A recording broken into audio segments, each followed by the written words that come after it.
Assalamualaikum warahmatullahi wabarakatuh. Materi berikutnya terkait dengan risk containment audit. Berikut ini adalah modul kedua dari HSSC PAS. Adapun tujuan dari risk containment audit atau RCA adalah menghilangkan atau mengeliminasi situasi atau perilaku tidak aman. Ya, ini contoh-contohnya di bawah: akses jalan yang tergenang air, bekerja di ketinggian tanpa harness, sampah berserakan, kemudian pekerjaan galian sudah selesai dikerjakan namun lubangnya masih menganga. Hal ini bisa ditindaklanjuti dengan kalau jalanan tadi ditimbun, kemudian kalau harness tadi kita bisa stop, kemudian kalau sampah berserakan kita bisa lakukan pembersihan, dan yang terakhir bila ada galian terbuka ternganga kita bisa timbun kalau pekerjaan tersebut sudah selesai. Itu adalah salah satu tujuan dari RCA, yaitu menghilangkan atau mengeliminasi.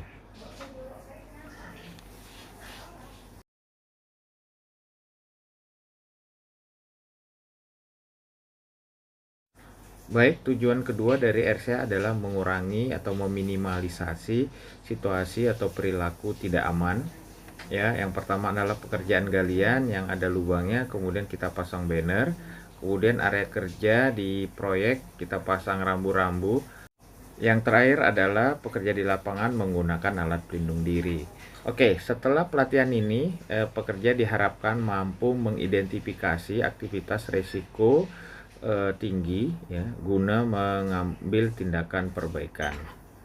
Berikut adalah piramida bahaya.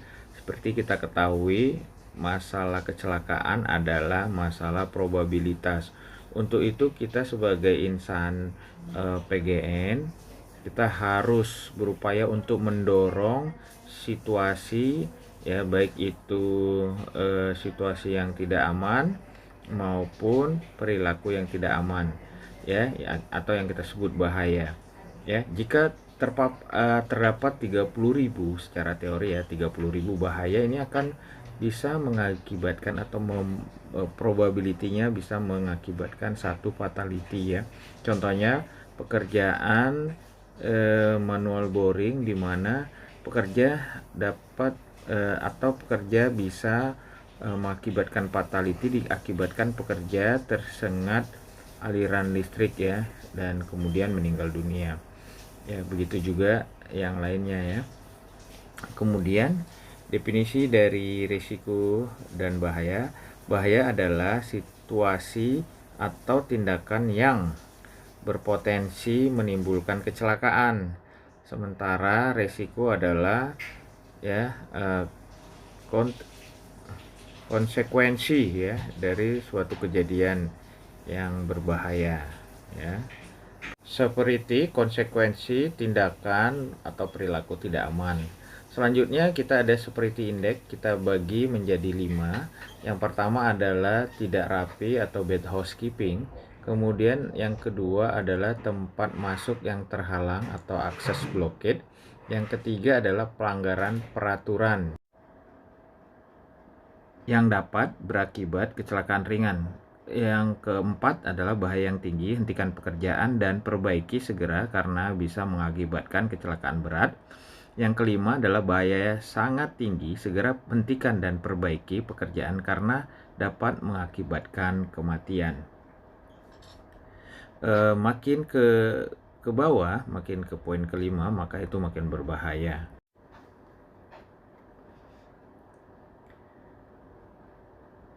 Selanjutnya berikut contoh-contoh seperti 1. Safety signboard yang tidak dipelihara, sampah dan kotoran yang berserakan di lantai, kemudian peralatan dan material juga berserakan di tempat kerja. Yang kedua adalah seperti 2, contohnya adalah aktivitas proyek di mana sampah atau material tanah yang menghalangi tempat kerja atau jalan masuk, kemudian ada, kalau di gudang ada jalan masuk yang terhalang oleh material atau tangga. Berikut contoh seperti 3, pelanggaran peraturan tidak menggunakan sarung tangan, safety shoes, APD, helm, rompi, ya, dan lainnya, ya. Ini adalah contoh-contoh pelanggaran peraturan atau prosedur.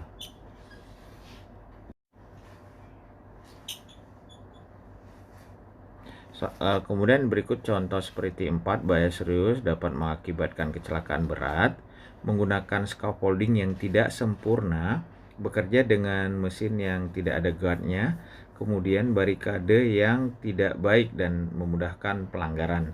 Adapun contoh seperti 5, bahaya sangat tinggi dapat mengakibatkan kematian adalah yang pertama, pekerja berada di dalam galian yang tidak ada terlindung, ya, tidak ada shoring, bekerja di ketinggian tanpa pelindung yang sesuai, pekerja bekerja di bawah benda yang sedang diangkat, pekerja berada di dalam confined space yang tidak aman, tidak ada LOTO, ya, lockout takeout. Nah, kemudian berikut adalah definisi dari good citizen, ya. Ini adalah artinya seseorang melakukan segala sesuatu dengan benar dan aman. Contohnya, pekerja melakukan toolbox meeting, pekerja menggunakan semua APD yang dipersyaratkan, pekerja mengatur lalu lintas, ya. Pekerja diperiksa suhu tubuhnya. Ini contohnya, ya. Mengikuti semua peraturan. Ini adalah definisi dari good housekeeping. Kemudian pelanggar sendiri adalah bekerja dengan posisi yang tidak aman, bekerja tanpa work permit, pekerja menggunakan peralatan yang tidak baik, tidak aman, pekerja yang menggunakan peralatan yang salah, dan terakhir pekerja tidak menggunakan APD yang disyaratkan. Terima kasih. Wassalamualaikum warahmatullahi wabarakatuh.